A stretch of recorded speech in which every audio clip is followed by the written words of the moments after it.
Hi, my fellow educators. I hope you're well. My name is Miss Mercy. I bring to you anything related to education. Are you an intern? Are you an assistant teacher? Are you an apprentice or apprentice teacher, depending on how you pronounce it? This video is for you, and especially my teacher interns, because that is where I came from. I was an intern before.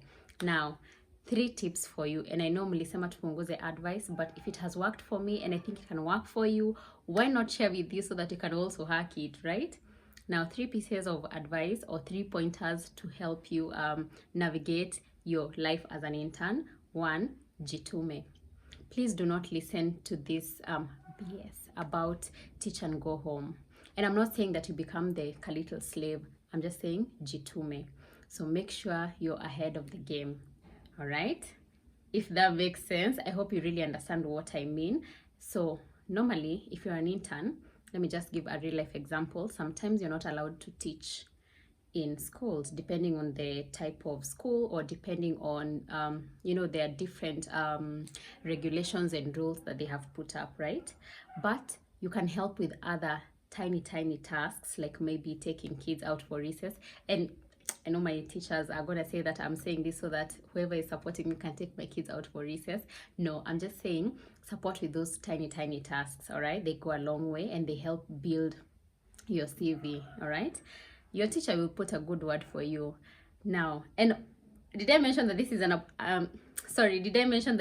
an unpopular opinion? Yes, it is an unpopular opinion, because many are times when we are told teach and go home, oh, don't do this, don't do that, but it doesn't work.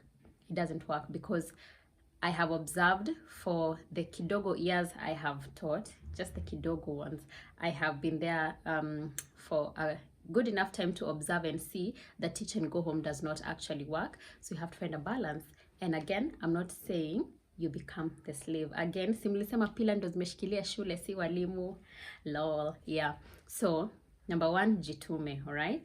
Small tasks, help serve the kids. If kids are having a conflict, go help solve the conflict. Become their friend, right?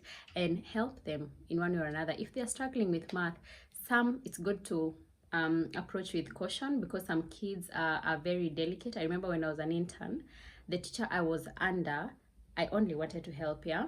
And I'm not saying she did a bad thing. The teacher I was under, however, noticed that I was trying to help another student who had a different way of learning, and I hadn't learned their way of learning. So she really guided me and told me, this one, just help everyone else except this one. Just leave me to deal with this one, which I appreciate. So it's good to also learn those students. Number two, please network. Please network with those teachers. You never know about tomorrow. Please network, make them your friend. And I don't mean you have to be like overly friendly, or just be friendly. Yeah, don't make them your friend. Be friendly. Yeah, be friendly. So don't be the teacher who will just go and sit in a corner, finish your meal, go home, or just come, go to class, sit at the back, watch everything unfold, go home. Tomorrow you repeat the same thing. When will you learn? You learn through indulging in it. You make mistakes, you learn from your mistakes, because mistakes help you learn and grow. Yeah, so please network. Just get to know another teacher. You never know, they might be called for an opportunity, or they might be poached in another institution, or they might even, you never know. That's what I'm just saying. So please make sure you network, know a teacher or 2 from the institution you're in. And then the other thing is learn the culture. I had 3. 1, jitume. Number 2, network. And number 3, learn the culture. Please learn the culture of whatever institution you're in. I think that is one of the things that maybe came through for me. And I'm not saying I was really that good.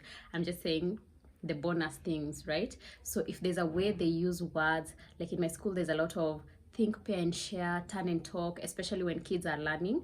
You let them like think, then they pair with their partner, then they share. Turn and talk. You see those 2 things, those two new terms you hear, those 2 cool words.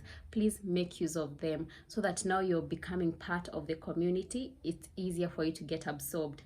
There's a teacher in my school who I can really see, anajituma. Even the networking, I think one of my colleagues approached me and they were like, there's this nani, I don't want to mention the name because she'll know. But then this teacher was like, that teacher anajituma. Do you know what that means? If there's an opportunity, people will put in a good word for her.